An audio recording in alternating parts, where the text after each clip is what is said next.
सगळ्या जागा भारतीय जनता पक्षाने लढवल्या आणि भारतीय जनता पार्टी महाराष्ट्रातली सगळ्यात मोठी पार्टी बनली। पण उद्धवजींच्या सेनेने बेईमानी केल्यामुळे आपलं सरकार गेलं, 2.5 वर्षाने पुन्हा सरकार आलं। प्रभावशाली अशा प्रकारची आपली वाटचाल आहे। प्रमोदजी असतील, गोपीनाथराव मुंडे असतील, फुंडकर साहेब असतील, आपले त्या ठिकाणी फरांदे साहेब असतील किंवा वाडणे साहेब असतील, मानकर गुरुजी असतील, फुंडकर साहेब असतील, अनेक नावं आपल्याला या ठिकाणी घेता येतील की ज्या नेत्यांनी पक्षाच्या वाढीकरता अत्यंत मोठं काम आपल्या राज्यामध्ये केलं।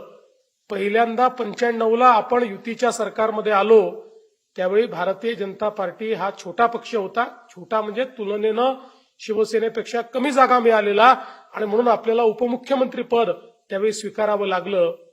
त्यानंतर 15 वर्ष आपण संघर्ष केला 1999 पासून, आणि 2014 साली पहिल्यांदा मोदीजींच्या नेतृत्वात आणि अमित भाईंच्या नेतृत्वात आपण हा निर्णय केला की आता ताकदीनं मैदानात उतरायचं, आणि आपली युती तुटल्यानंतर पहिल्यांदा सगळ्या जागा भारतीय जनता पक्षाने लढवल्या आणि भारतीय जनता पार्टी महाराष्ट्रातली सगळ्यात मोठी पार्टी बनली।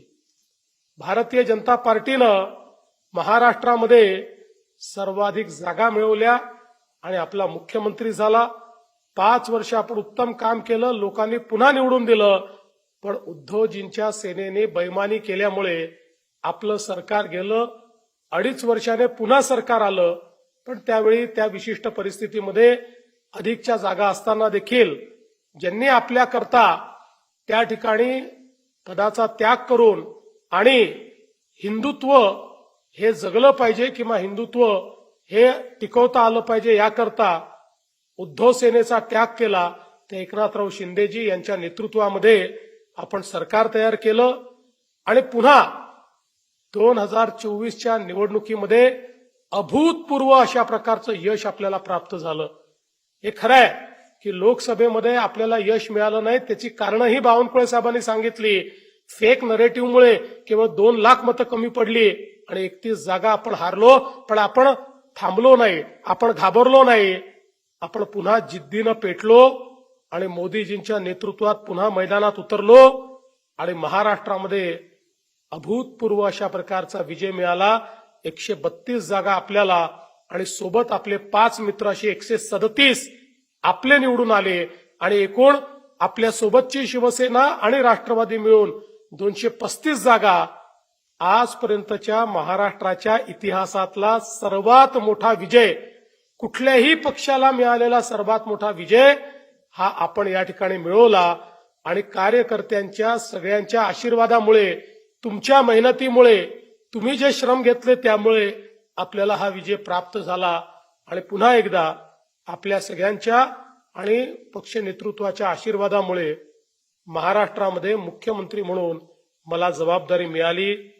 खरं म्हणजे मी आपल्या सर्वांचा ऋणी आहे की या देशातल्या सर्वात मोठ्या पक्षाचं महाराष्ट्रामध्ये नेतृत्व करण्याची संधी ही वारंवार आपल्या सगळ्यांच्या मदतीमुळे, आपल्या आशीर्वादामुळे, आपल्या सहकार्यामुळे आणि अर्थातच भारतीय जनता पक्षाच्या नेतृत्वामुळे मला वारंवार या ठिकाणी करायला मिळाली। आणि आज सातत्याने आपण हे नवीन राज्य आल्यानंतर देखील मोठ्या प्रमाणात विकासाचं काम करण्याचा प्रयत्न करतोय।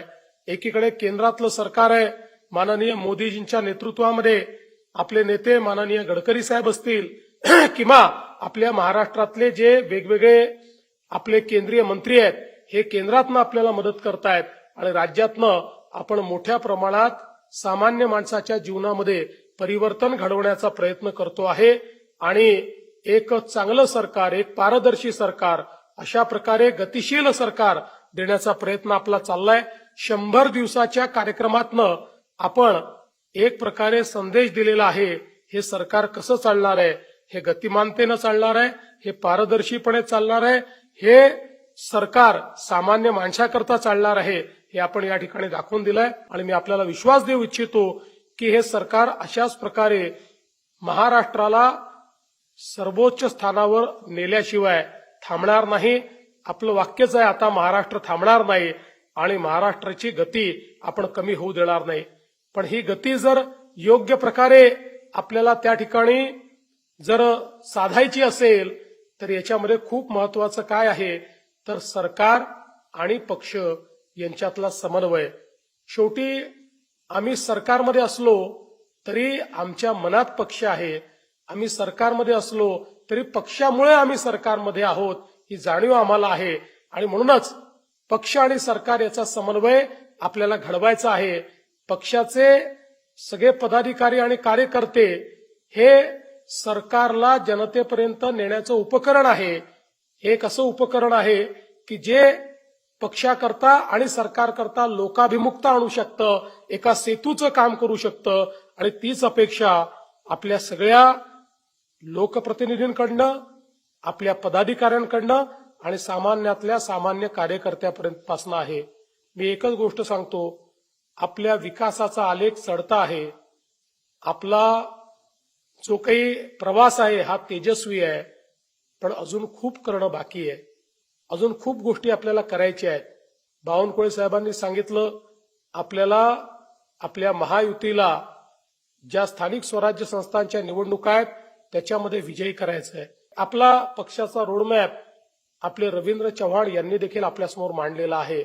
मला असं वाटतं की आजच्या दिवशी संकल्प करूया की भारतीय जनता पार्टी ही सातत्याने या महाराष्ट्रामध्ये सामान्य माणसाच्या जीवनात परिवर्तन करण्याकरता निवडून येत राहील. याकरता आपला पायवा आपण अखंड करू, तो मजबूत करू आणि त्यासोबत सातत्याने सामान्य माणसाचा विचारच आपल्या मनामध्ये राहील अशा प्रकारचा संकल्प आज करूया. हा पक्ष महान आहे.